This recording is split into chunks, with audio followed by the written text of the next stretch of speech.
এই জগতে তুমি তোমার মনের কথা যাকেই বলো না কেন,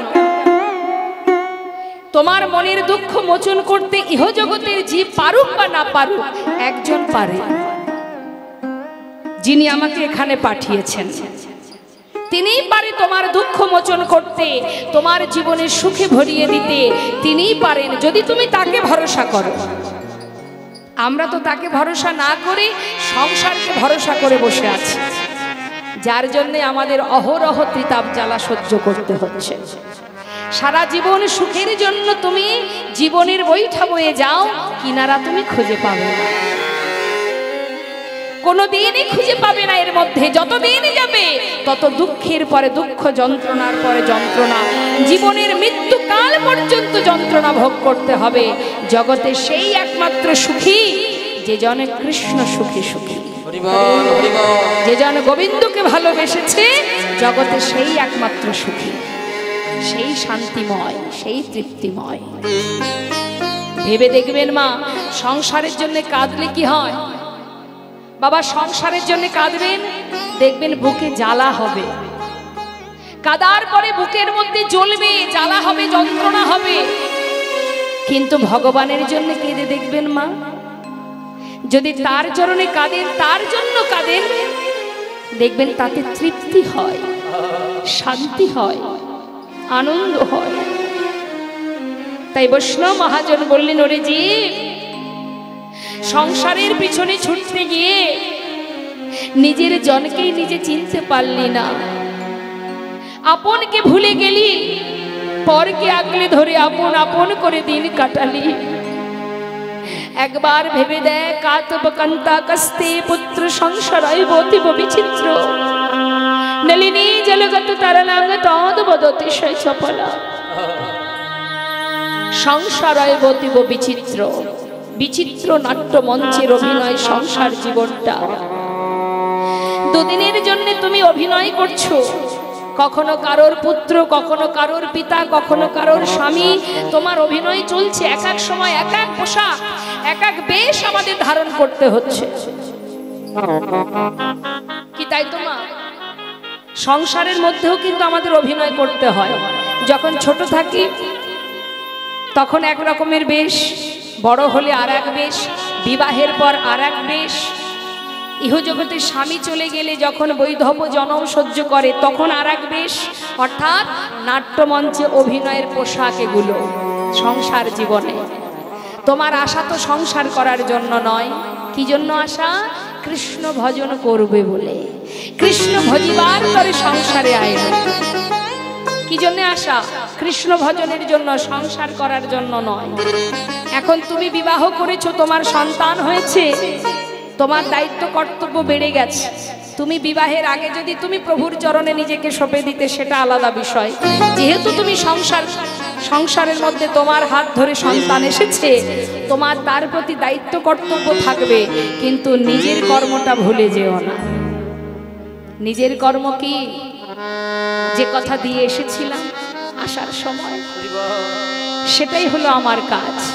মনুষ্যকুলে জন্ম পেয়ে কৃষ্ণ ভজন করা, প্রভুকে ভালোবাসা, তাকে ডাকা। এছাড়া জগতে আপন বলতে আর কেউ নাই। তার একটা সুন্দর প্রমাণ দিই বাবা, একটু মন দিয়ে শুনবেন। শ্রীধাম নবদ্বীপের মাঝে বাবা গৌরহরি শ্রীবাসের ঘরে হরিনাম করে। মায়েরা যারা ভক্তরা গেছেন নবদ্বীপ ধামে, নিশ্চয় শ্রীবাস অঙ্গন দেখেছেন। শ্রীবাসের ঘরে গৌরহরি প্রতিদিন ভক্তদের নিয়ে হরিনামে মত্ত হয়ে থাকে। হঠাৎ শ্রীবাসের একমাত্র পুত্র মারা যায়। যখন সন্তান মারা গেছে, মা মহাপ্রভু স্বয়ং সেই ঘরের মধ্যে ভক্তদের নিয়ে হরিনাম করছে। এদিকে তার স্ত্রী মালিনী মৃত সন্তানকে কোলের মধ্যে করে নিয়ে তিনি কিন্তু কাঁদছেন। স্বাভাবিক, সন্তান মারা গেলে যে মায়ের হারিয়েছে সেই জানে। কাঁদছেন মালিনী। শ্রীবাস পণ্ডিতের কানে সেই কান্নার শব্দ শুনতে পেল।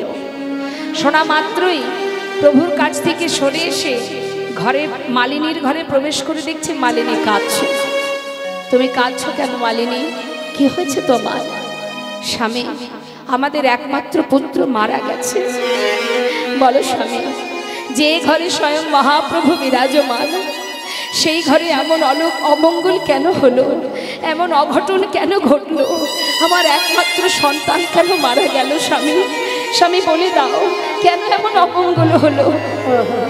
শ্রীবাস পণ্ডিত বলছে, মালিনী, সন্তান চলে গেছে, তুমি কাঁদছো? আচ্ছা মালিনী, কান্না বন্ধ করো, আর কেঁদো না। কেন জানো? যে চলে গেছে তাকে ধরে রাখার ক্ষমতা আমার তোমার কারণ নেই।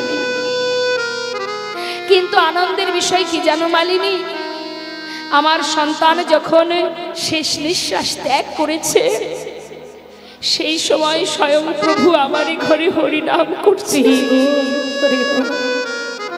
প্রভুর বদনে নাম শুনতে শুনতে প্রাণ ত্যাগ করেছে। এর মতো আনন্দ সৌভাগ্য আমার পুত্রের মতো এমন আর কার ভাগ্যে আছে বলো? মালিনী, যিনি দিয়েছিলেন তিনিই তো নিয়েছে, তাই তোমাকে আমি নিষেধ করছি মালিনী, এমন করে চিৎকার করে কেঁদো না। কারণ তোমার কান্না যদি প্রভুর কানে একবার পৌঁছে যায়, যদি তার হরিনামের বিঘ্ন ঘটে যায়, আমি যে সইতে পারবো না মালিনী, কেঁদো না। মালিনী স্বামীর কথা লঙ্ঘন করতে পারলেন না, ঘরের কোণে বসে বসে চিৎকার করে না কেঁদে ফুপিয়ে ফুপিয়ে কাঁদছে, পাছে যাতে প্রভুর কানে না পৌঁছায়।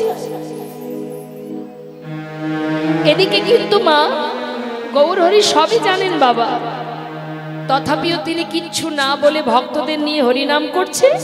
আর এদিকে শ্রীবাস পণ্ডিত মালিনীকে সান্ত্বনা দিয়ে পাশের ঘরে এসে দেখছে প্রভু হরিনাম করছে, সেও কিন্তু কোনো কিছু না বলে প্রভুর সাথে তালে তাল মিলিয়ে হরিনাম গাইছে। আমরা গৌরচন্দ্রিকাকে বিশ্রাম রেখে এবার সবাই চলে যাব শ্রীধাম বৃন্দাবন ধামে লীলাস্বাদনে। চলুন যাই শ্রীধাম বৃন্দাবন, একবার সবাই মিলে উলুধ্বনি হরিধ্বনি করে। মায়েদের উলুধ্বনি জানা আছে তো? ওই একবার শোনান দেখি। বাহ, নিতাই গৌর হরিবল হরিবল। এই তো কে বলেছে জানে না, হ্যাঁ সবাই জানে, তাই না? যাক, আমি ভাবলাম উলুধ্বনিটা বোধহয় বাড়িতে রেখে এসেছেন, এখন দেখছি না সাথে করে এনেছেন। আমাদের কলকাতা থেকে যেমনটা হয়, মা জীবনে কখনো উলুধ্বনি করেনি, সাধুসঙ্গ করেনি, এমন শ্বশুর বাড়িতে পড়েছে বৌমা যে বাড়িতে একটু ভক্তি মার্গের। এখন হয়েছে কি, মনে করুন লক্ষ্মী পূজা বলুন বা সত্যনারায়ণ পূজা বলুন, ঘরে ঘরে পুজো হয় না মা। এখন ঠাকুরমশাই এসে উপস্থিত ঘরে, ঠাকুরমশাই বলছে, বলি ও মা তোমার শাশুড়ি কোথায়? বলছে ঠাকুরমশাই আপনি বসুন, মা স্নান করতে গেছে, এক্ষুনি চলে আসবে। না মা, বসলে হবে, দেখো পাঁচবাড়ি যেতে হবে, সবাই বসে আছে আমার জন্য, তা তুমি এক কাজ করো, এখানে তো দেখছি সবই গোছানো আছে, তুমি একটু হাতে হাতে আমাকে দিয়ে দাও, আমি পূজায় বসে যাই। আচ্ছা ঠিক আছে, দিয়ে দিচ্ছি। এবার ঠাকুরমশাই আসনে বসেছেন, পূজার সজ্জা যা যা প্রয়োজন একে একে চাইছে, ধূপটা দাও, প্রদীপটা দাও, জল শঙ্খ দাও, ফুল দাও, ইত্যাদি ইত্যাদি যা যা চাইছে মা সবই দিচ্ছে, বৌমা হাতে হাতে তুলে দিচ্ছে। এবার ঠাকুরমশাই সব কিছু করে আরতি করতে শুরু করেছে। বলছে বৌমা উলুধ্বনি দাও। বলেছে ঠাকুরমশাই আপনি একটু দাঁড়ান, মা তো সবই এক জায়গায় রেখেছে, উলুধ্বনিটা কোথায় রাখলো কে জানে, দাঁড়ান একটু দেখে আসি। তাড়াতাড়ি করে ঘরের মধ্যে গিয়ে এখানে ওখানে, বিছানার তলায়, আলমারিতে, খাটের তলা সব খুঁজছে, উলুধ্বনিটার খুঁজে পাচ্ছে না। চিন্তা করছে মা তো সব কিছু এক জায়গায় রেখে দিল, উলুধ্বনিটা কেন রেখে দিল না? হরি বল। এমন সময় শাশুড়ি দূর থেকে দেখছে বৌমা ঘরের মধ্যে ঘুর ঘুর ঘুর ঘুর করছে। কাছে এসে বলছে কি হলো মা, এমন করে পাগলের মতো ঘরের ভিতরে ঘুরছো কেন? মা শিগগিরই আসুন মা, ঠাকুরমশাই পূজায় বসে গেছেন, দেখো না সব কিছু ওনাকে দিলাম মা, কিন্তু আপনি তো সব কিছু এক জায়গায় রেখেছেন, উলুধ্বনিটা কোথায় রেখে গেছেন বলুন তো? শাশুড়ি মৃদু মৃদু হাসছে আর মনে মনে ভাবছে, হায় হায় পোড়া কপাল, সময় থাকতে যদি না জানা যায়, সময় আহা জানি তাই, সময় থাকতে যদি কোনো কিছু শেখা না হয়, সঠিক সময়ে সেটা কি আর পাওয়া যায় গো? হ্যাঁ তা মাগো, আমি তো এটাই ভাবলাম বোধহয় আপনাদেরও সেই একই অবস্থা, কিন্তু দেখছি না, আমার ধারণাটা ভুল। সবাই সাথে করে এনেছেন উলুধ্বনি। শাশুড়ি বলছে, বৌমা উলুধ্বনি আলাদা কোনো বস্তু নয়, যার যার জিহবায় থাকেন। তাই গৌর হরিবোল হরিবোল। শ্রীধাম বৃন্দাবনে ভগবানের চরণ পাদপদ্ম লাভ করেছিলেন যে ভক্তের কথা আমরা শ্রবণ করব, তার নিবাস মুর্শিদাবাদ জেলার কান্দির জমিদার, মস্ত বড় জমিদার গঙ্গা গোবিন্দ সিংহ আর রাধা গোবিন্দ সিংহ। পরিবারটা সিংহ পরিবার। এই সিংহ পরিবারের দুই ভাই, গঙ্গা গোবিন্দ রাধা গোবিন্দ। রাধা গোবিন্দের কোনো সন্তান ছিল না, গঙ্গা গোবিন্দের একটি সন্তান ছিল, যার নাম প্রাণকৃষ্ণ সিংহ। আবার সেই প্রাণকৃষ্ণ সিংহের একটি সন্তান, যার নাম কৃষ্ণচন্দ্র সিংহ। এই কৃষ্ণচন্দ্র সিংহ যে, তাকে ঠাকুরদাদা ভালোবেসে নাম দিয়েছিল, আদরের ডাক হয় না মা, দেখবেন বাড়ির বাচ্চাদের ঠাকুরদাদারা অনেক সময় আদর করে ডাকে। তা আদরের ডাক কি না, আদর করে নাম দিয়েছিল লালা, কিন্তু নাম তার কৃষ্ণচন্দ্র সিংহ। এই যে ঠাকুরদাদা ভালোবেসে নাম দিল লালা, এই লালা নামেই সবাই জানেন। তাই গৌর হরিবোল। তা এই লালা যখন তার বয়স 12 বছর, জমিদারি কাচারি বারান্দায় বসে আছে। আস্তে কথা নয়, কথা নয়, একটু মন দিতে হবে লীলার মধ্যে। তিনি বারান্দাতে বসে বসে বাইরের দিকে তাকিয়ে আছে, আর জমিদারি মহলের যে সিংহদ্বার, তার সামনে একজন কন্যাদায়গ্রস্ত ব্রাহ্মণ, তিনি এসেছেন কিছু সাহায্য নেবার জন্য। তা সাহায্য নেবে বলে যেই হাত বাড়িয়েছে, সঙ্গে সঙ্গে সেই দ্বারে যে দাঁড়িয়েছিল তাকে ঘাড় ধাক্কা দিয়ে তাড়িয়ে দিল। যতবার এগিয়ে এসে হাত বাড়ায় ততবার তাকে ধাক্কা দিয়ে সরিয়ে দেয়। যখন বারবার এইভাবে সরিয়ে দিচ্ছে, উপর থেকে সেই 12 বছরের ছেলে লালা সে দেখতে পেয়ে জিজ্ঞাসা করলেন, এই দাঁড়ি দাঁড়ি, তুমি ওনাকে বারবার তাড়িয়ে দিচ্ছ কেন? কি চাইছেন উনি? বাবু, ও এসেছে কিছু সাহায্যের জন্য, কিন্তু এই মহলের একটা নিষেধাজ্ঞা আছে, জীবনে কোনোদিন কাউকে কিছু দান করা যাবে না। ওকে এত করে বলছি তবু শুনছে না, সেই জন্য ওকে আমি তাড়িয়ে দিচ্ছি। ছোট্ট 12 বছরের ছেলে লালা বলে উঠলেন, শোনো দাঁড়ি, আমার পিতার তো অভাব নেই, যার এত ধন ঐশ্বর্য, এত প্রতিপত্তি, একজন কন্যাদায়গ্রস্ত ব্রাহ্মণ, তিনি দ্বারে এসে সাহায্যের হাত বাড়িয়ে সে খালি হাতে ফিরে যাবে? শোনো, তুমি ভেতরে গিয়ে আমার পিতাকে বলো, আমি বলেছি 1000 টাকা যেন এই ব্রাহ্মণকে দান করে দেয়নি। দায় গৌর হরিবোল। ভিতরে গিয়ে দাঁড়ি যখনই প্রাণকৃষ্ণ সিংহকে বললেন, প্রাণকৃষ্ণ সিংহ মনে মনে চিন্তা করলেন, আমার সন্তান হয়ে আমার বাক্য লঙ্ঘন করে, এত বড় সাহস! যে কথা, যে প্রতিজ্ঞা আমি করেছি, আজ সেই প্রতিজ্ঞা ভঙ্গ করে দেয়, আমার বাক্য লঙ্ঘন করে দেয়, এত বড় স্পর্ধা আমার সন্তানের। সোনাদারি, 1000 টাকা ব্রাহ্মণকে দিয়ে এসো, আর আমার পুত্রকে জানিয়ে দাও, নিজে যতদিন রোজগার না করবে ততদিন দান করবার ইচ্ছা পর্যন্ত যেন প্রকাশ না করে। 12 বছরের ছোট্ট ছেলেকে বলে উঠলেন, বাবু, আপনার পিতার আদেশ, আপনি যতদিন রোজগার না করবেন ততদিন দান করবার অধিকার, স্পর্ধা আপনি দেখাতে পারবেন না। 12 বছরের ছোট্ট ছেলে লালা মনে মনে চিন্তা করলেন, যে পিতার এত ধন ঐশ্বর্য, এত অর্থের মালিক, যিনি, যার কোনো অভাব নেই, একজন অসহায় পিতা দ্বারে এসে সাহায্যের হাত বাড়িয়েছে, তাকে এইভাবে বঞ্চিত করে ফিরিয়ে দেবে? এমন পিতার সন্তান আমি? ছি ছি ছি! যার মন এত ছোট, এত নিচু মনের পরিচয় যে দিল, আমি তার সন্তান। মনে বড় দুঃখ পেল ছেলে। মনে মনে স্থির করলেন, বেশ দাঁড়ি, আমার পিতাকে গিয়ে বলে এসো, যতদিন আমি রোজগার না করব ততদিন পিতার এক কোনাও আমি কাউকে দেব না। যাও। প্রতিজ্ঞাবদ্ধ হয়ে সর্বস্ব পরিত্যাগ করে ওই 12 বছরের লালা তিনি চলে গেলেন মুর্শিদাবাদ ছেড়ে বর্ধমান জেলায়। সেখানে গিয়ে একটা ফেরেস্তা দ্বারে 20 টাকা বেতনে কাজ করতে শুরু করলো। বাবা, দিনের পর দিন যায়, ছেলের বয়স হয়, আর এদিকে বাবা বৃদ্ধ হয়। সমস্ত প্রজাবর্গকে পাঠিয়ে দেয় সন্তানকে ফিরিয়ে আনার জন্য, কিন্তু ছেলের মনের প্রতিজ্ঞা, আমি ওই পিতার মুখ আর দেখব না যার এত মন ছোট, যে এমন ছোট মনের পরিচয় দিয়েছে, আমি তার মুখ দর্শন করব না। কোনোভাবে কোনো ব্যক্তি তাকে আর ফিরিয়ে আনতে পারল না। দেখতে দেখতে বাবা শয্যাশায়ী হলেন। এতদিনে যে বিষয় সম্পদ নিজে আগলে নিজের করে ধরে রেখেছিল, আজ যখন তিনি শয্যাশায়ী হলেন, অবশেষে সর্বস্ব ভগবানের চরণে সঁপে দিলেন। এটাই হয় বাবা, আমরাও এটাই করি। সব কিছুকে আমার আমার করে বুকে আগলে রাখি।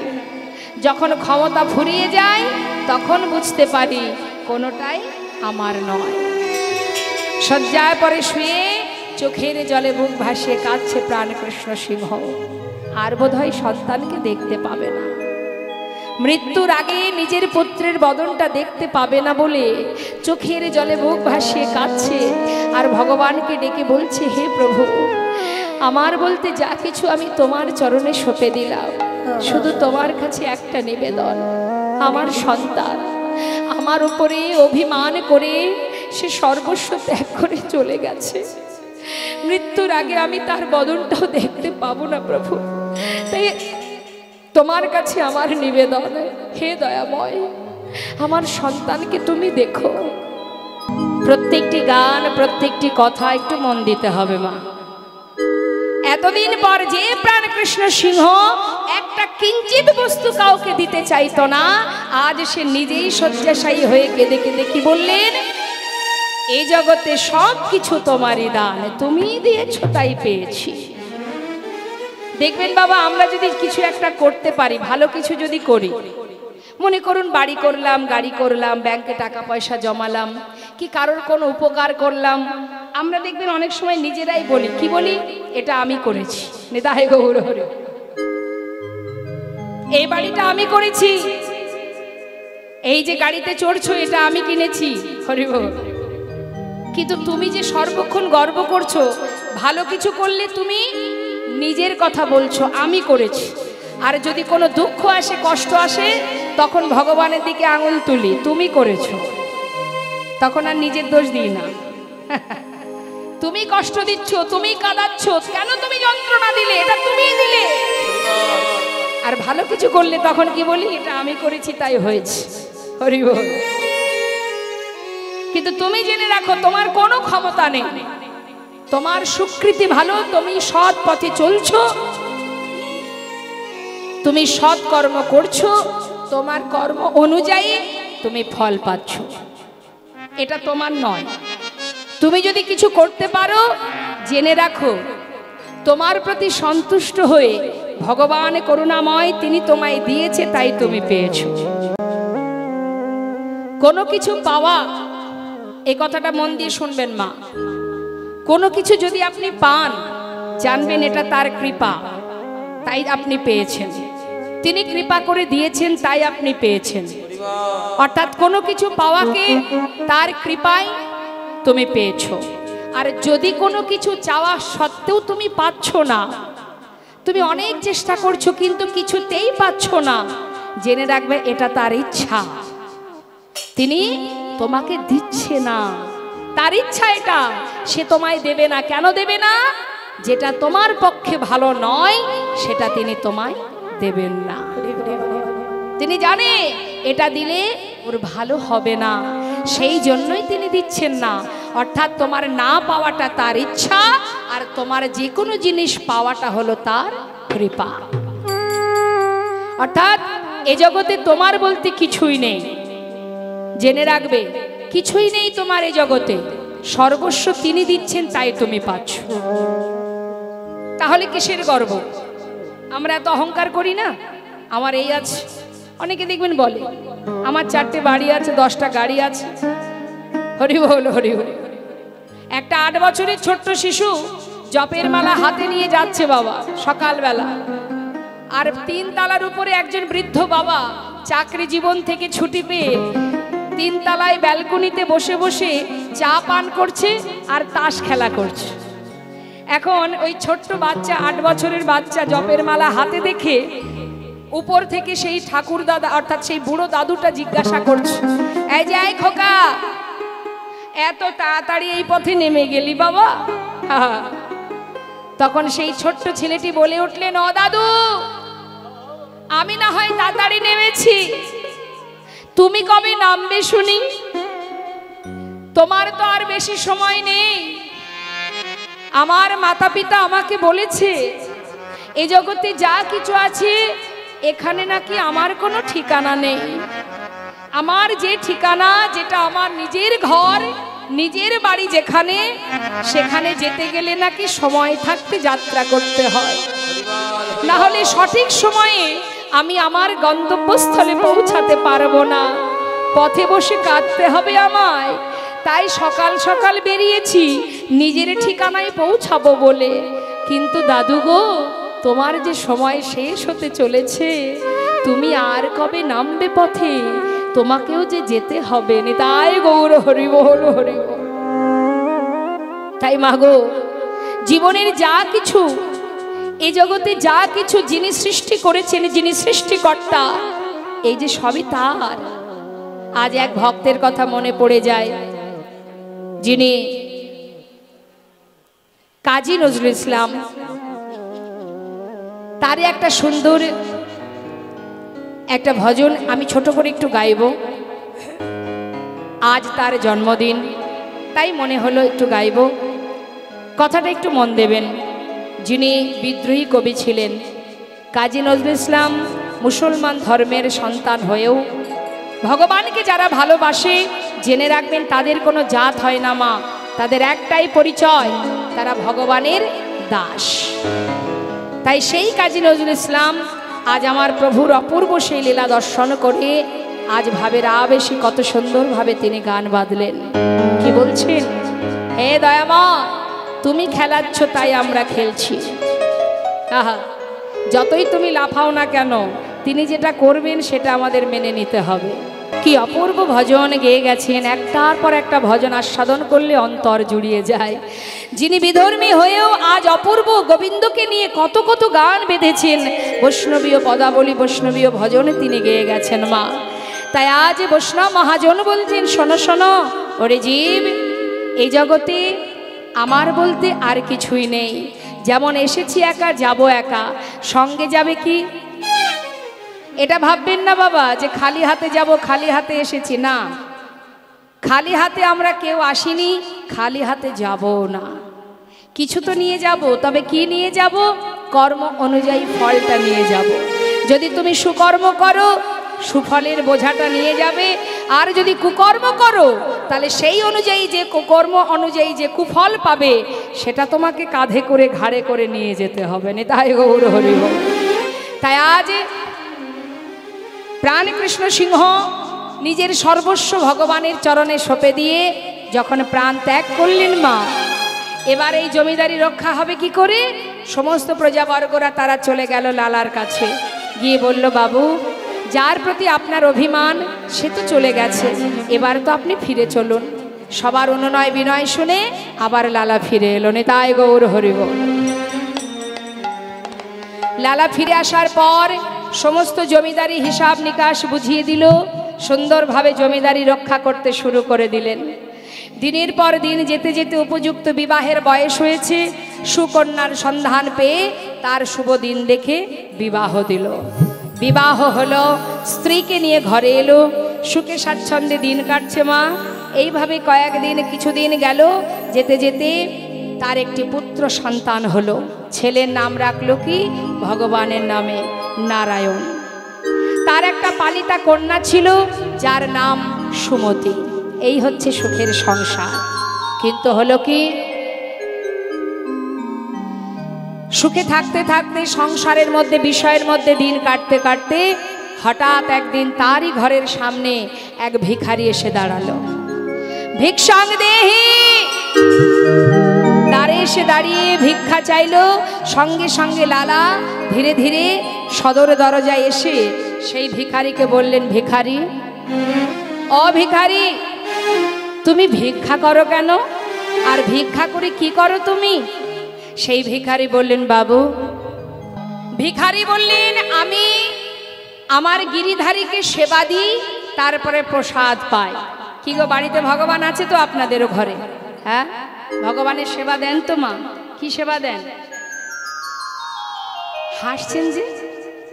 আমি তো কিছু হাসির কথা বলিনি, জিজ্ঞাসা করেছি কি সেবা দেন।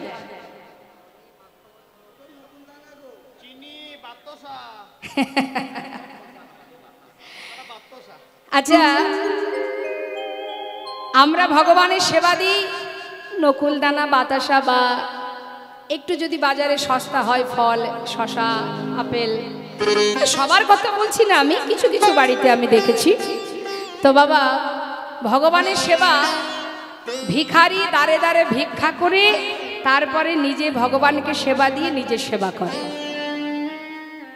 আর আমরা কি করি? দুটো নকুল দানা দিয়ে আসি 24 ঘন্টার মধ্যে, আর ফিরেও দেখি না। আবার পরের দিন দেখা হবে, প্রভু রইল নকুল দানা, খাবে খাবে না খাবে না খাবে। তার জন্য নকুল দানা বরাদ্দ। এই হচ্ছে ভগবানের প্রতি আমাদের ভালোবাসা। কিন্তু চাইবার বেলায় 16 আনা, তাই তো? ভালো রাখো, সুখে রাখো, স্বামীকে ভালো রাখো, সন্তান ভালো রাখো, আমাকে ভালো রাখো, এটা দাও ওটা দাও সেটা দাও। চাইবার বেলায় 16 আনা, দেবার বেলায় নকুল দানা। এই তো ভগবানের প্রতি আমাদের ভালোবাসা। তাহলে নিজেকে ভক্ত মনে করলে হবে? আমি ভক্ত বললেই হবে? অত সহজ নয়। মহাজন বললেন, ভক্ত হতে বড় মনে ছিল সাধ, বৈষ্ণব হতে বড় মনে ছিল সাধ, ওই ত্রিনাদপি শ্লোকের সামনে আমি পড়ে গেলাম। বলুন দেখি, কাকে বেশি ভালোবাসেন, ভগবানকে না সংসারকে? জোরে জোরে বলুন। বেশি ভালোবাসেন কাকে, সংসার না গোবিন্দ? জোরে বলুন। গোবিন্দকে ভালোবাসেন তো? এদিকে বাবারা বলুন, কি ভালোবাসেন? গোবিন্দকে তো? সবাই আপনারা গোবিন্দকে ভালোবাসেন আমি দেখতে পাচ্ছি।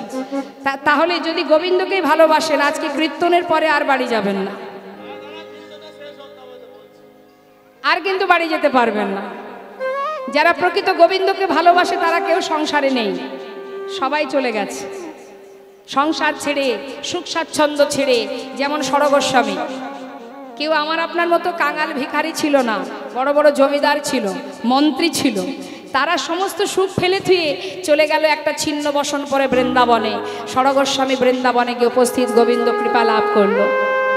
আজকে যার লীলা আপনারা শ্রবণ করছেন, তিনিও সমস্ত জমিদারি সুখ স্বাচ্ছন্দ্য ফেলে চলে গিয়েছিলেন বৃন্দাবনে, তাই তো গোবিন্দের দেখা পেয়েছিলেন। আর আমরা যদি বলি যে আমরা ভগবানকে ভালোবাসি, তাহলে ভুল হবে। আমরা ভগবানের থেকে বেশি ভালোবাসি সংসারকে। সেই জন্য সংসারের মায়া আমরা ত্যাগ করতে পারি না বাবা। আর সংসারকে বেশি ভালোবাসি বলেই আমাদের এত কষ্ট পেতে হয়। সংসার তো রাধারানীও করেছিলেন, আয়নের ঘরণী ছিলেন, কর্মও করেছে, রন্ধনও করেছে, সবই করেছে, কিন্তু তার মনটা কোথায় থাকতো? গোবিন্দের কাছে। হরি বল, হরি বল। তুমিও সংসারে কর্ম করো, দায় দায়িত্ব পালন করো, অর্থ উপার্জন করো, ছেলে মেয়ের ভবিষ্যৎ করো, কিন্তু মনটা দিয়ে দাও কৃষ্ণ চরণে। নিতাই গৌর হরি বল, হরি বল। তাহলে কৃষ্ণ ভজন হবে, ভবে মনুষ্যকুলে জন্ম পাওয়া তোমার সার্থক হবে। আজ লালার দেখুন কি অবস্থা। ভিখারির কথা শোনা মাত্রই বলে উঠলেন, ভিখারি তুমি ভিক্ষা করে ভগবানের সেবা দাও। আচ্ছা ভিখারি দাঁড়াও, অনেক দামি দামি রত্ন একটা সুন্দর কাপড়ে পুটুলি বেঁধে ভিখারিকে দিয়েছে। এই না ধরো। এতে কি আছে বাবু? অনেক দামি দামি রত্ন আছে, নিয়ে যাও, আমার মতো ধনী হয়ে যাবে। বাবু এগুলো নিয়ে আমি ধনী হব? হ্যাঁ ঠিক আছে, আসছি তাহলে। এই বলে মাথায় করে নিয়ে যাচ্ছে। আর সদর দরজায় দাঁড়িয়ে আছে লালা। বেশ কিছুটা যাবার পর সেই ভিখারি সেই পুটুলিটা নিয়ে দূরে বনের মধ্যে ছুঁড়ে ফেলে দিয়েছে। যেই না ফেলে দিয়েছে, সঙ্গে সঙ্গে পিছন থেকে লালা বলে উঠলেন, এই ভিখারি, এত বড় সাহস তোমার! আমি যা কিছু দিয়েছি তুমি ছুঁড়ে ফেলে দিলে? কেন ফেলে দিলে? শোনো, আমায় বলে যাও, কেন তুমি এমন কাজ করলে? বাবু অপরাধ নেবেন না। আপনার দেওয়া যা কিছু মূল্যবান বস্তু আমি যখন মাথায় করে নিয়ে যাচ্ছি, পথে যেতে যেতে হঠাৎ কে যেন পিছন থেকে আমায় বলে উঠল, ওরে কোথায় যাচ্ছিস তুই এগুলো নিয়ে? এগুলো দিয়ে করবি কি তুই? ওই জমিদারের মতো তুই ধনী হতে চাস? ফেলে দে বাবা, ওগুলো ফেলে দে। ওরে আমি তো কোনোদিনই তোকে বলিনি আমার জন্য ক্ষীর সর ননি মাখন এনে দে। যেগুলো মাথায় করে নিয়ে যাচ্ছিস, ওই বিষয় যদি তুই একবার ঘরে নিয়ে যাস, ওই বিষয় মোহে তুইও যে ডুবে যাবি, লালার মতো দশা তোরও হবে। ফেলে দে ভিখারি, ওগুলো ফেলে দে। আমার কাছে আয়, যেমন করে তুই ভিক্ষা করে যেমনটা সেবা দিস, আমি যে তাতে সন্তুষ্ট। আমি ক্ষীর সর মাখন চাই না। আয় আয় আমার কাছে আয়। ভগবানকে পেতে গেলে ধন ঐশ্বর্য লাগে না, টাকা পয়সা দিয়ে, বিষয় দিয়ে, পাণ্ডিত্য দিয়ে তাকে পাওয়া যায় না বাবা। তার জন্য চাই শুদ্ধ ভক্তি। তুমি যেমনটা সেবা দেবে তিনি তাতেই খুশি, যদি তোমার মধ্যে ভক্তি থাকে। বৃন্দাবনের আলাভোলা গোয়ালিনী যারা, ব্রজগোপী যারা, যারা দধি দুগ্ধ ঘৃত ঘোল বিক্রি করে দিন কাটায়, এমন আলাভোলা গোয়ালিনীরা যারা গোবিন্দকে নিজের করে ভালোবাসতেন, গোবিন্দ যেখানেই যাক না কেন তাতে তাদের দুঃখ নেই। কেন? তারা শুধু একটা কথাই বলে, তিনি আমাদের চোখের সামনে থেকে চলে গেছে, মন থেকে তো যেতে পারবে না। নিতাই গৌর হরি বল। গোবিন্দ বলছে, রাধে আমায় ক্ষমা করে দাও, চললাম মথুরায়। বধূ এর জন্য ক্ষমা চাওয়ার কি আছে? তুমি মথুরায় যাচ্ছ, যাও। রাধে আমি তো তোমার কাছে থাকতে পারবো না। এ আবার কি কথা? থাকতে পারবে না কেন? তুমি তো আমার চোখের সামনে দিয়ে যাচ্ছ, মন থেকে তো যেতে পারছো না বধূ। যেখানে যাবে যাও, ভালো থাকো, সুখে থাকো, কিন্তু বধূ এই অন্তর থেকে তো তুমি যেতে পারবে না। শ্রীমতী রাধারানীকে বলছে, রাধে আমার এই বাঁশিটা তোমায় দিলাম, যখন আমার কথা মনে পড়বে তুমি বাঁশিটা বাজাবে, আর আমি তোমার সামনে এসে হাজির হব। শ্রীমতী রাধারানী বলছে, ও বধূ তাহলে বোধহয় আর বাঁশি বাজানো হলো না। কেন? তুমি যে বললে যখন মনে পড়বে তখন বাজাবে। আমি তো কোনোদিন তোমায় ভুলবো না, কোনো মুহূর্তই তোমায় ভুলবো না। আমি যদি ভুলে যাই তবে তো মনে পড়বে, ভোলার তো কোনো প্রশ্নই নেই। তাহলে তোমার বাঁশি আমার কোন কাজে লাগবে বলো? নিতাই গৌর হরি বল। এমনটাই ছিল ভালোবাসা মা। তাই গোবিন্দকে পাবার জন্য চাই শুদ্ধ ভক্তি। ভক্তি রজ্জু দিয়ে তাকে বাঁধা যায়, আর কিছুতে তাকে পাওয়া যায় না। কোনো কিছুর বিনিময়ে তাকে লাভ করা যায় না। আজ দেখুন ভগবান যখন মহাভারতে যখন দুর্যোধনের কাছে যায়, ওই হস্তিনাপুরে দুর্যোধন বলেছিল, এসো সখা আজ আমি তোমাকে রাজভোগ খেতে দেব। ভগবান বলেছিল, শোনো দুর্যোধন, আমি তো তোমার ঘরে সেবা করব না। সেবায় যদি আমায় করতে হয় তবে দাসীপুত্র বিদুরের ঘরে সেবা করব। বিদুরের ঘরে শাকন্য সেবা করেছিল মা।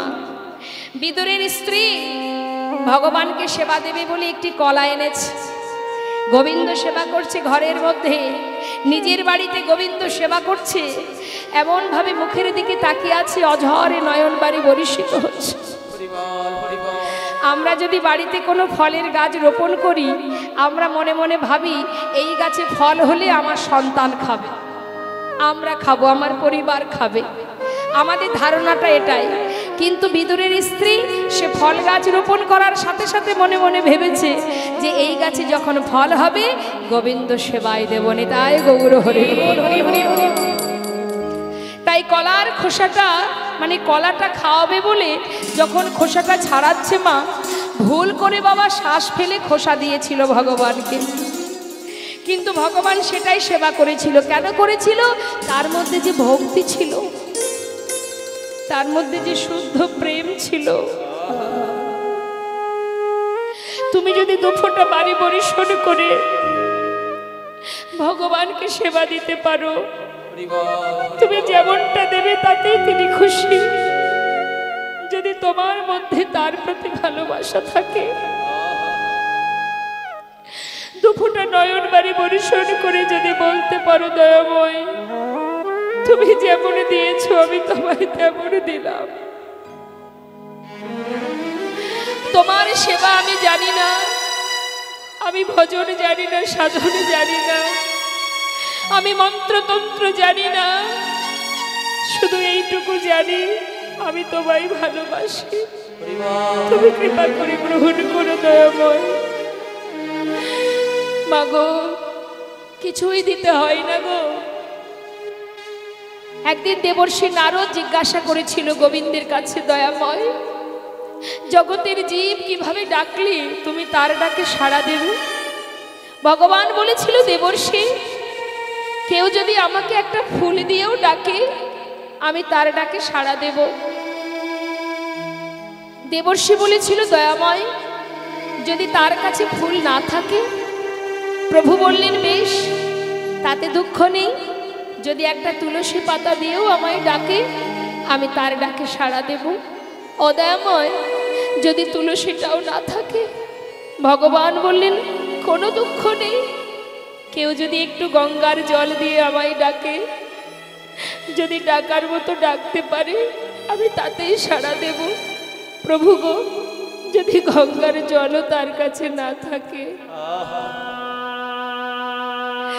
প্রভু বললেন, বেশ, তার জন্য আর দুঃখ কিসের?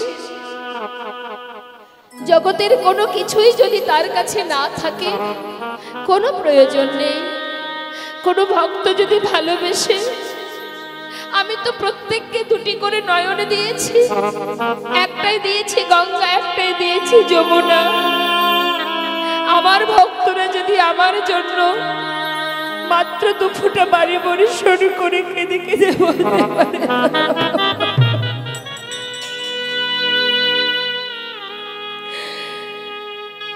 যদি বলতে পারে, প্রভু তোমার চরণে ঠাঁই দাও, আমি যুগে যুগে সেই ভক্ত চরণে দাস হয়ে পড়ে থাকি। দেবর্ষি, 2টি নয়ন জলে ধুয়ে দেব,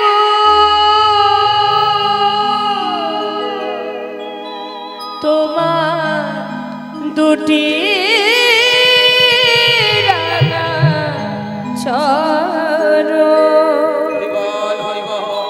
তুমি করিও গ্রহণ। শ্রী সচিনন্দন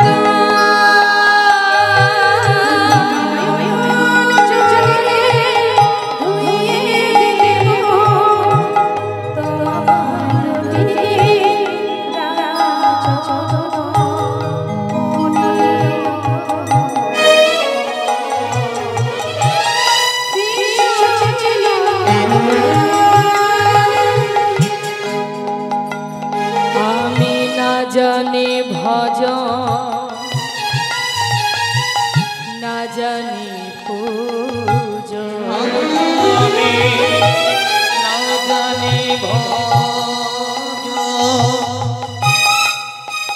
আর না জানি পূজন, না জানি ভজন, না জানি পূজন, আমি না জানি ভালোবেসে তুমি তোমার উচ্ছিষ্টতাকে খাওয়াতে পারো যদি ভালোবাসার মতো ভালোবাসতে পারো। যে প্রমাণ দিয়ে গিয়েছিল মা শ্রীখণ্ড নিবাসী মুকুন্দ দাসের পুত্র রঘুনন্দন, যে প্রমাণ দিয়ে গিয়েছিল প্রভু রাম অবতারে শবরী, যার এঠো কুল সেবা করেছিলেন প্রভু রামচন্দ্র। তাই ভালোবাসার মতো যদি ভালোবাসতে পারো, তুমি যেমনটা দেবে তাতেই তিনি খুশি। আজ ভিখারি বললেন, বাবু আপনার ধন ঐশ্বর্য যদি আমার থাকে, আপনার মতো দুরবস্থা আমারও হবে, দিনে দিনে আপনার মতো আমিও গোবিন্দকে ভুলে যাব। তাই আমি আসি বাবু, আমি আসি। শিক্ষা দিল লালাকে, আর এই শিক্ষা পেয়ে ভিখারি তো চলে গেল মা, তার মনের মধ্যে তোলপাড় শুরু হলো, তবে কি এই বিষয়ে থাকলে গোবিন্দকে ভুলে যেতে হবে? এর পিছনে ছুটতে ছুটতে আমার যে কোনা দিন ফুরিয়ে যায়। কবে হবে আমার গোবিন্দ ভজন, কবে আমি তাকে চিনব, কবে তাকে ভালোবাসতে পারবো, কি করব আমি, কি করা উচিত আমার? চিন্তা করতে করতে ঘরের ভিতরে যেই না গেছে বাবা, যে মাত্রই কি দেখছে জমিদারের বিছানায় ওই মহলে যে কাজের মেয়ে সে শুয়ে আছে। তাই না দেখে লালা রেগে উঠে চিৎকার করে বলে উঠলেন, কে আছিস? ওর এত বড় সাহস, কাজের মেয়ে হয়ে জমিদারের বিছানায় শুয়ে আছে, ওকে ধরে নিয়ে যা। এই অপরাধের জন্য ওকে 30 ঘা বেত্রাঘাত কর, এটাই ওর সাজা। বলা মাত্রই সেই কন্যা বিছানা থেকে নেমে লালার দিকে তাকিয়ে একবার কাঁদে একবার হাসে। যেই না হেসেছে বাবা, আবার তার হাতটা ধরেছে, জিজ্ঞাসা করছে, তুই হাসছিস কেন? তোকে 30 ঘা চাবুকের আঘাত করা সত্ত্বেও, আমি যে তোকে 30 ঘা চাবুকের আঘাত করতে বললাম, এই কথাটা শোনার পরে তুই হাসলি কেন, আবার কাঁদলিও বা কেন? বল আমাকে, বল কেন হাসছিস, কেন কাঁদছিস? বাবু, আমি যে অপরাধ করেছি, এই বিছানায় ঘুমিয়েছি, শুয়ে আছি, জমিদারের বিছানা বলে কথা, সেই বিছানায় শুয়েছি, আমার তো অপরাধ হয়েছে, তার জন্য 30 ঘা বেত্রাঘাত, এটা আমার কপালে আছে, আমার বরাদ্দ এটা, তাই আমি হাসছি। কিন্তু কাঁদছিস কেন? বাবু, আমি কাঁদছি আপনার দিকে তাকিয়ে। আমার দিকে তাকিয়ে? কেন আমার দিকে তাকিয়ে তোর কান্না পাচ্ছে কেন? বাবু, আমি যদি কিছুক্ষণ শুয়ে থেকে তার জন্য 30 ঘা বেত্রাঘাত আমার বরাদ্দ হয়, একবার ভেবে দেখুন না বাবু, আপনি তো এই জমিদারের বিছানায় এতগুলো দিন ঘুমিয়ে এসেছেন, আপনার জন্য ভগবান কি সাজা লিখে রেখেছে। তাই গৌর হরি বল। বলা মাত্রই ছুটে গিয়ে সেই কন্যাকে বুকের মধ্যে জড়িয়ে ধরেছে। সত্যি তো মা, আমি তো ভাবিনি এমনটা কোনোদিন। তুই কাজের মেয়ে হয়ে জমিদারের বিছানায় শুয়েছিলি বলে আমি তোকে 30 ঘা বেত্রাঘাতের বরাদ্দ করেছি, কিন্তু আমি নিজে এই জমিদারের বিছানায় এতগুলো দিন শুয়েছি। প্রভু আমার জন্য কত সাজা লিখে রেখেছে মা। ঠিকই বলেছিস তুই, আজ থেকে আমি আর এই বিছানায় শোবো না, আমি কথা দিচ্ছি। সেই দিন থেকে পালঙ্কে শোয়া বন্ধ করে দিলেন মস্ত বড় জমিদার লালা, আর পালঙ্কে বিছানায় ঘুমায় না মা। শুধু মনের মধ্যে তার একটাই চিন্তা, কবে হবে কৃষ্ণ ভজন, কবে বিষয় ছেড়ে চলে যাব আমার গোবিন্দের কাছে, এ বিষয়ে আমি আর থাকবো না। মনের মধ্যে ভাবতে ভাবতে এবার জমিদারি রক্ষার জন্য তিনি গেছেন কোথায়? গোটা রাজ্য পরিদর্শন করতে আর খাজনা আদায় করতে। তাই যখন খাজনা আদায় করতে গেছে পালকি চেপে, গোটা রাজ্য পরিদর্শন করে খাজনা নিয়ে বেলি অবসানকালে যখন লালা ফিরছে, ঠিক সন্ধ্যা আগত মা, দিনের আলো শেষ, সন্ধ্যা আগত, বেলি অবসান কাল। আমাদের প্রত্যেকের জীবনে আসবে এই সময়টা, জেনে রাখবেন আসার পালা শেষ হয়ে গেছে মা, এবার বাকি আছে যাওয়ার পালা। কখন কাকে যেতে হবে, কখন যে আয়ুরবি পশ্চিম দিকে ঢলে পড়বে, কোন দিন শেষ নিঃশ্বাস ত্যাগ হবে আমরা কেউ জানি না। তাই দিনের শেষে সন্ধ্যাগত জীবন বেলা বয়ে যায়, ঠিক সেই সময় লালা ফিরছে। আর এই দিকে কি হলো, রজক কন্যা তার পিতাকে ডেকে বলছে, বাবু গো। রজক কন্যা, রজক কাদের বলে বাবা? ধোপাকে বলা হয় রজক।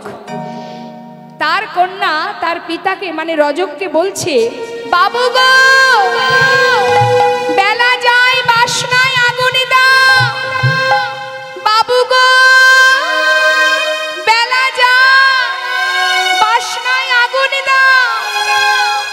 অর্থাৎ বাসনা কাকে বলে? কলার পাতাকে শুকিয়ে গেলে ওটাকে বলে বাসনা। আগেকার সময় তো এত কাপড় কাচার ডিটারজেন্ট ছিল না, ওই কলার পাতা, শুকনো কলার পাতাকে পুড়িয়ে যে খার হতো সেটা দিয়ে কাপড় পরিষ্কার করা হতো। করে দেখবেন পরিষ্কার হবে। তা বাবা, কন্যা তার পিতাকে বলছে বেলা যায় বাসনায় আগুন দাও। আর লালা ফিরছে পালকি চেপে, সন্ধ্যা আগত। ঠিক সেই সময় প্রতিধ্বনি শুনছে লালা, কি বেলা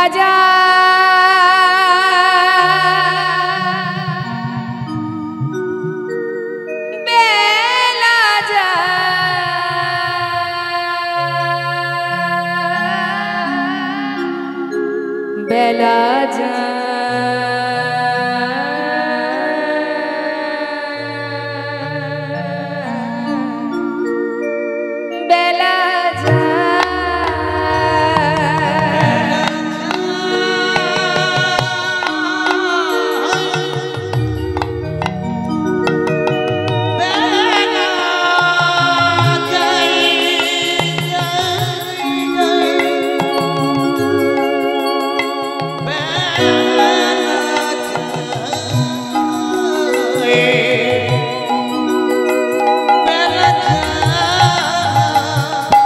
প্রতিধ্বনি শোনা মাত্রই লালা বেয়ারাকে বলে পালকি থামাও, আমি যেন কি শুনতে পাচ্ছি, কে যেন বারবার আমায় কি বলছে। যেই না পালকি থেকে নেমেছে মা, সেই রজক কন্যার কাছে গিয়ে তাকে জড়িয়ে ধরে বলছে, মা কি বললি তুই, আর একবার বল। সে তো ভয়ে ভীত বাবা, জমিদার জড়িয়ে ধরেছে, ঠক ঠক করে কাঁপছে আর বলছে, বাবু আমি তো আপনাকে কিছু বলিনি, আমি আমার পিতাকে বলেছি বেলা যায় বাসনায় আগুনে দাও। না না, এমন কথা তুই বলিস নি মা, আমি যে অন্য কিছু শুনলাম। তুই যে বারবার আমায় বললি বেলা যায় বাসনায় আগুনে দাও, আমি যে বারবার শুনলাম বেলা যায় বাসনায় আগুনে দাও, বাসনায় আগুনে দাও। ঠিকই বলেছিস মা, বাসনায় আগুনে দিয়ে আর কবে ফিরবো তার কাছে।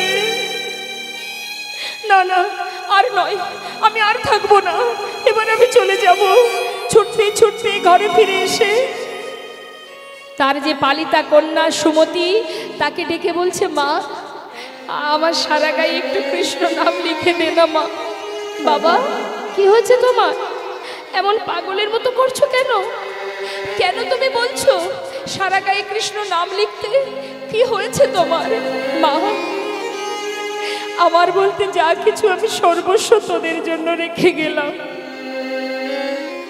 আমি আর কিচ্ছু চাই না মা, আমার সারা গায়ে কৃষ্ণ নাম লিখে দে সুমতি, আমি চলে যাই।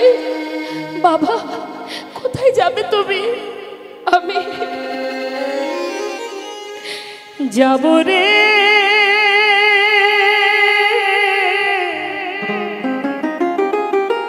যাব আমি,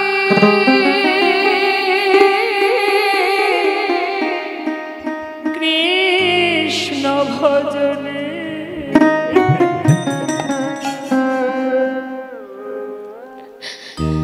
যাব আমি মধুর বৃন্দাবনে।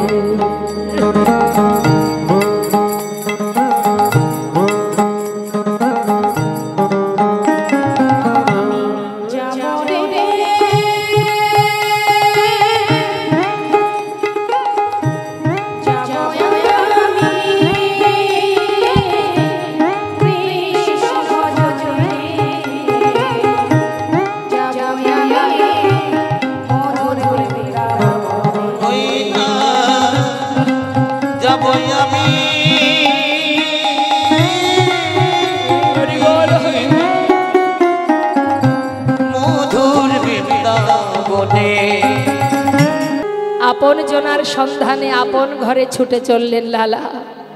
সারা গায়ে কৃষ্ণ নাম লিখে নামকে সম্বল করে বদনে কৃষ্ণ নাম গাইতে গাইতে জ্বর চললেন মা। নিজের সন্ধানে, নিজের ঘরের সন্ধানে।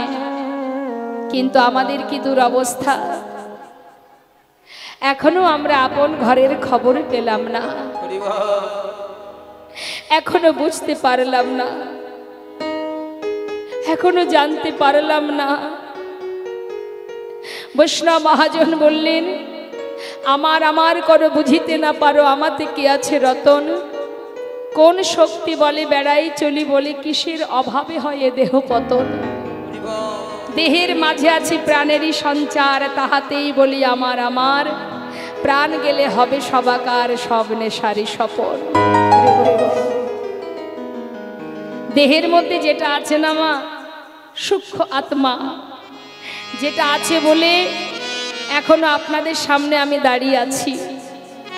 যেদিন সে চলে যাবে, অর্থাৎ আমি চলে যাব, এই অসার দেহটা প্রকৃতির সৃষ্টি, এই দেহ প্রকৃতিই তৈরি করেছে, আবার প্রকৃতিই ধ্বংস করে দেবে। তাহলে আমি মানে কি? আমি মানে আত্মা। এটা আমার হাত, এটা আমার পা, এটা আমার চোখ, এটা কান, এটা দেহ, এগুলো আমার, এগুলো আমি নই। আমি মানে এই যে কথা বলার শক্তি, দেখবার শক্তি, চলবার শক্তি, হাত নাড়াচ্ছি তার শক্তি, এই শ্বাস প্রশ্বাস চলছে, যার জন্য এগুলো আমি করতে পারছি, সেটাই হচ্ছে আমি। যেটা আসার সময় তুমি দেখতে পাওনি, আবার সে যখন চলে যাবে তুমি তখনও দেখতে পাবে না। সেই সূক্ষ্ম আত্মা পরমাত্মা রূপে ভগবান প্রত্যেকের হৃদয় মন্দিরে বসে আছে। শুধু তোমার দেখবার শক্তিটুকু নষ্ট হয়ে গেছে। কিভাবে? মায়ার জালে আবদ্ধ হয়ে, মায়া গ্রাস করেছে আমাদের। তাই আমি আমার মধ্যে আমাকে খুঁজে পাচ্ছি না। অসংখ্য ত্রিতাপ জ্বালা ভোগ করছি, কিন্তু নিজেকে খুঁজে পাচ্ছি না। বৈষ্ণব মহাজন বললেন, এখনো দেখো কোথায় আছে তিনি, এইখানে। যে জেনেছে মা, নিজেকে যে চিনতে পেরেছে, সে নিজেকে সঁপেছে তার চরণে। বৈষ্ণব কবি, কবিগুরু রবীন্দ্রনাথ ঠাকুর, তিনি বলেছিলেন, আমার হিয়ার মাঝে কোথায় আছে ভগবান? তুমি তীর্থে যাচ্ছ, ভগবানকে পাচ্ছ না। মন্দিরে মন্দিরে তার দর্শন করছো, সেখানে দেখছো বিগ্রহ দাঁড়িয়ে আছে, সচল রূপ দর্শন পাচ্ছ না। সচল রূপ তোমার হৃদয় মন্দিরে আছে, তিনি আছেন বলেই তুমি চলতে পারছো, সেই তো সচল মূর্তি। তুমি একবার নিজের কাছে খুঁজে দেখো, এখানেই আছে তিনি, তুমি দেখতে পাচ্ছ না, এটা তোমার সমস্যা।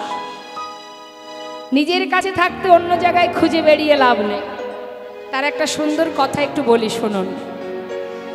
একজন ব্যক্তি হাওড়া থেকে দিল্লি যাচ্ছে বাবা, তার কাছে 5 লাখ টাকা আছে, সঙ্গে একজন চোর, সে খবর পেয়েছে এনার কাছে 5 লাখ টাকা আছে, সেও খবর পেয়ে একটা টিকিট কেটে ওই যে শেঠজি যার কাছে 5 লাখ টাকা আছে তার পাশে গিয়ে বসেছে।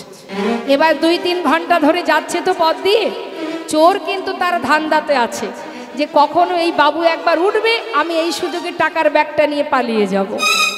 আর তার চোখের চাহনি দেখে শেঠজির বোঝা সারা যে এই মানুষটা খুব একটা সুবিধার নয়। সে কি করেছে, টাকার ব্যাগটা ভালো করে কোলের মধ্যে চেপে ধরে বসে আছে। আর চোর মনে মনে ভাবছে 5 ঘন্টা হয়ে গেল, এই বাবু তো একবার ওঠেও না, নড়েও না, চড়েও না। হ্যাঁ, যে উদ্দেশ্যে আসা সে কি আমার সফল হবে না? আর এদিকে শেঠজি মনে মনে চিন্তা করছে, ওই বেটা যদি একবার ওঠে তাহলে টাকাটা আমি একটা নিরিবিলি জায়গাতে, বেশ নিরাপদ জায়গাতে আমি রেখে দেব। এখন দেখছি তাই তো এই শেঠজি তো উঠছে না, কোনো রকমেই উঠছে না, বসেই আছে। চোর দেখছে ধুর আর কতক্ষণ বসবো, পায়ে হাতে ব্যথা করছে, আমি একটু হাঁটাহাঁটি করে আসি। এই বলে যেই না উঠে এ মাথা ও মাথা করছে ট্রেনের, সেই সুযোগে শেঠজি কি করেছে, টাকাটা নিজের ব্যাগ থেকে বের করে একটা নির্জন জায়গায় রেখে দিয়েছে। নিতাই গৌর হরি, নিরাপদ জায়গায়, যেখানে আর কোনো ভয় নেই। কিছুক্ষণ পর এসেছে, চোর এসে পাশে বসেছে। এমন সময় শেঠজি বলছে, এই যে ও ভাই, সেই হাওড়া থেকে তুমি আমি একসাথে পাশাপাশি ঘন্টার পর ঘন্টা যাচ্ছি, বলি পাশাপাশি যদি 5 ঘন্টা চলা যায় এক প্রকার তো সে বন্ধুর মতোই হয়। তা বলি বন্ধু তুমি কি আমার একটু উপকার করবে? কি উপকার? শোনো না, আমার ব্যাগটা একটু তোমার কাছে রাখবো, হ্যাঁ আমি একটু বাইরে যাব। আচ্ছা ঠিক আছে। মনে মনে ভাবছে আমি তো ওই অপেক্ষায় ছিলাম। যাও দেখো না মজাটা কেমন। যেই না ব্যাগটা তার হাতে দিয়েছে আর শেঠজি উঠে চলে গেছে, সেই সুযোগে সে আর দেরি টেরি না করে ব্যাগের মধ্যে হাত ঢুকিয়েছে। চারিদিকে যতগুলো ব্যাগের চেন ছিল খুলে খুলে দেখছে, কিন্তু যে জন্যে আসা সেটা আর ব্যাগের মধ্যে নেই। কি ব্যাপার? আমি নিশ্চিত এনার কাছে টাকাটা ছিল, টাকাটা গেল কোথায়? সেটা কেন নেই? হ্যাঁ, মনে মনে চিন্তা করছে, পেলাম না যখন এই বাবুর কাছে সত্যি কথাটা বলবো এবং ওনার কাছ থেকে আমি জানবো টাকাটা কোথায় রেখেছে, তারপরে আমি ট্রেন থেকে নামবো। তাতে যদি আমার সাজা হয়, গর্দান হয়, আমি মানতে রাজি, কিন্তু না শুনে আমি যাব না। যেই না শেঠজি এসেছেন, কাছে গিয়ে করজোড়ে বলছে, বাবু আমি খুব একটা ভালো মানুষ নই, আমি একটা উদ্দেশ্য নিয়ে আপনার কাছে এসেছিলাম, আপনি যে সাজা দেবেন আমি মাথা পেতে নেব, কিন্তু আজ একটু বলবেন বাবু আপনার ব্যাগে যে টাকাটা ছিল সেই টাকাটা আপনি কোথায় রেখেছেন? শেঠজি বলছে, তুমি সত্যি কথাটা চোর হয়েও যখন সত্যি কথা বলে দিলে, তাহলে আমার আর সত্যি বলতে সমস্যা কোথায়?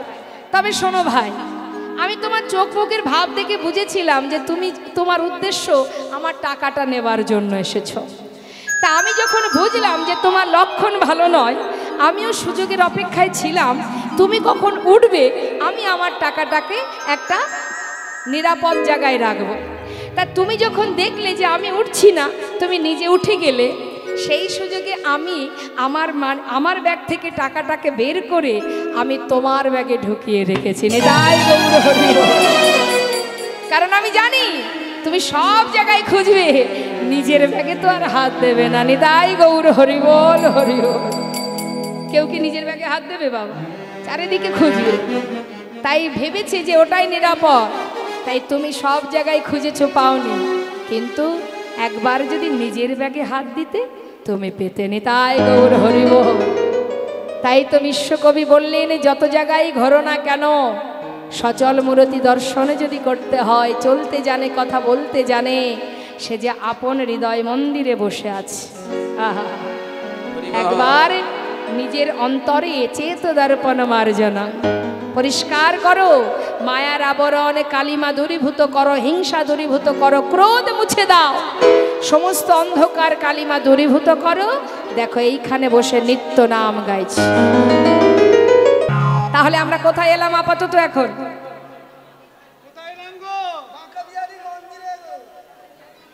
বাবা,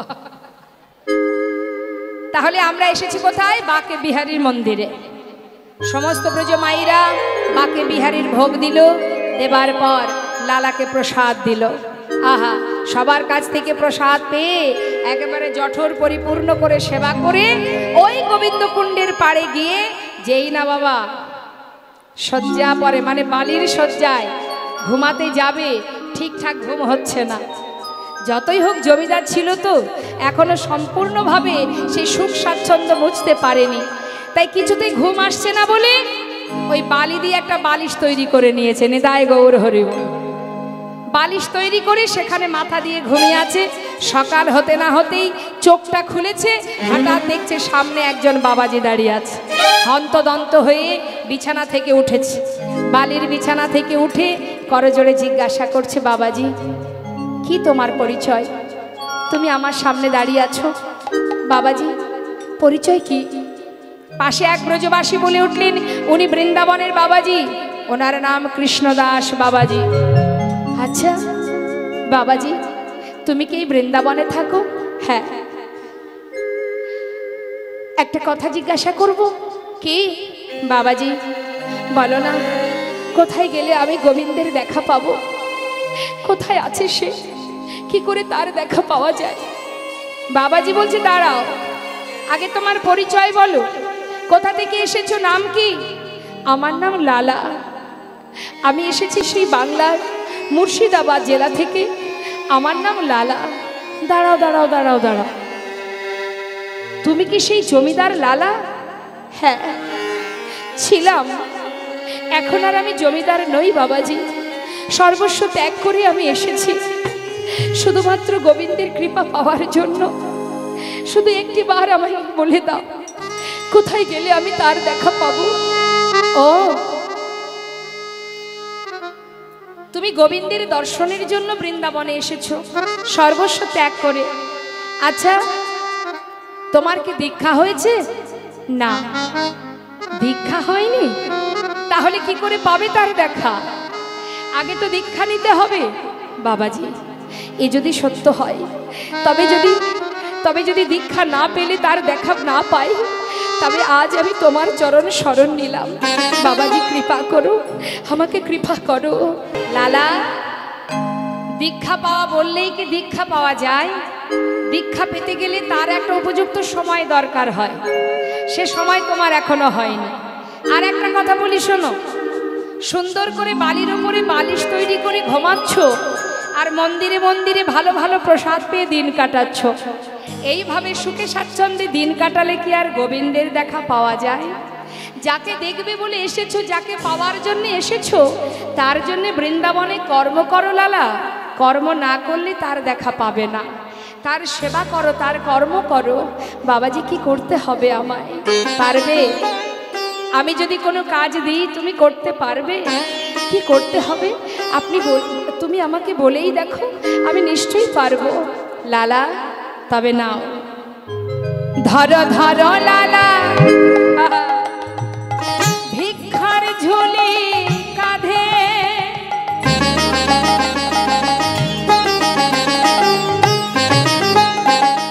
ঘুরে এসো দারে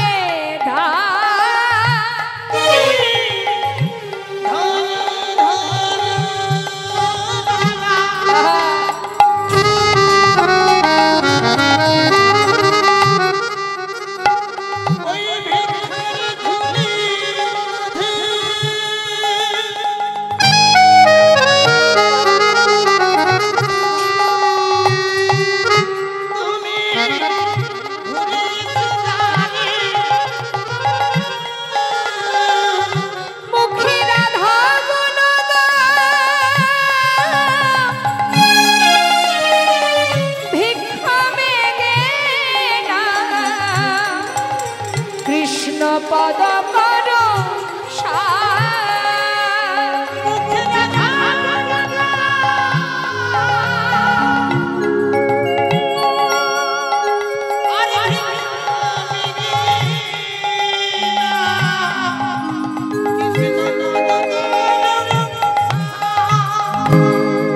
বাবা ভিক্ষার ঝুলি কেন দিল? তুমি যে জমিদার ছিলে, জমিদারি অহংকার যদি তোমার মধ্যে থেকে যায়, তাহলে তো গোবিন্দের দেখা পাবে না। তাই জমিদারি অহংকার দূরীভূত করার জন্য ভিক্ষার ঝুলি কাঁধে দিয়ে দিলেন। তাই গৌর হরিবল। দেখবেন এই জগতে কেউ যদি একটু দান ধ্যান করে, অনেকের মনে অহংকার আসে। আমি এটা দিয়েছি, ওটা দিয়েছি, হরিবাসরে 50,000 টাকা দান করেছি। আমি যখনই যাব আমাকে মাথায় করে মাইকে ঘোষণা করবে বারবার। যশ খ্যাতি পাওয়ার আশায় অনেকে দান করে। তাই এই যে দানের অহংকার, এই যে আমি জমিদার, আমার এত কিছু ছিল, জমিদারি অহংকার, সুখ স্বাচ্ছন্দ্যের অহংকার, এই অহংকার দূর তখনই হবে যখন তুমি ভিক্ষার ঝুলি কাঁধে নিয়ে দাঁড়ে দাঁড়ে নতমস্তকে ভিক্ষা করবে। তাই গৌর হরিবল। তাই লালার অহংকার দূরীভূত করার জন্য বাবাজি এই সিদ্ধান্ত করে তিনি ঝোলাটা ভিক্ষার ঝুলি কাঁধে তুলে দিলেন। যাও ভিক্ষা করো। তাই দেখবেন মা, আপনার যতই টাকা পয়সা থাক, যত সময় 5 বাড়ি ভিক্ষা না করবেন, আপনি বাড়িতে ভক্ত সেবা, ভগবানের সেবা দিতে পারবেন না। কারণ আপনার অর্থে ভগবান সন্তুষ্ট নয়। যতক্ষণ আপনি নত হয়ে 5 বাড়ি থেকে ভিক্ষা না করবেন, তত সময় কিন্তু ভগবানের সেবা পরিপূর্ণ হবে না বাবা। তাই সিদ্ধান্ত করলেন, লালাকে বললেন নাও ভিক্ষার ঝুলি কাঁধে নিয়ে দাঁড়ে দাঁড়ে রাধা নাম করার ভিক্ষা করো। বাবাজির কথা মতো লালা শুরু করে দিল বৃন্দাবনের পথে পথে দাঁড়ে দাঁড়ে ভিক্ষা করা।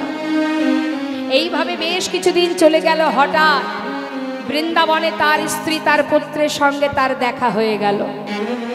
বাবার কাঁধে ভিক্ষার ঝুলি, কাত্যায়নী দেখে চোখের জলে বুক ভাসিয়ে কাঁদছে স্বামী। যার এত সুখ, যার এত অর্থ, এত বিষয়, যে জমিদারের বিছানায় এত কাল ঘুমিয়েছে, আজ তার কাঁধে ভিক্ষার ঝুলি। হে কি দেখছি আমি, হে যে আমি চোখে দেখতে পাচ্ছি না, আমি সইতে পারছি না স্বামী। স্বামী, স্বামী, সব ফেলে তুমি ফিরে চলো।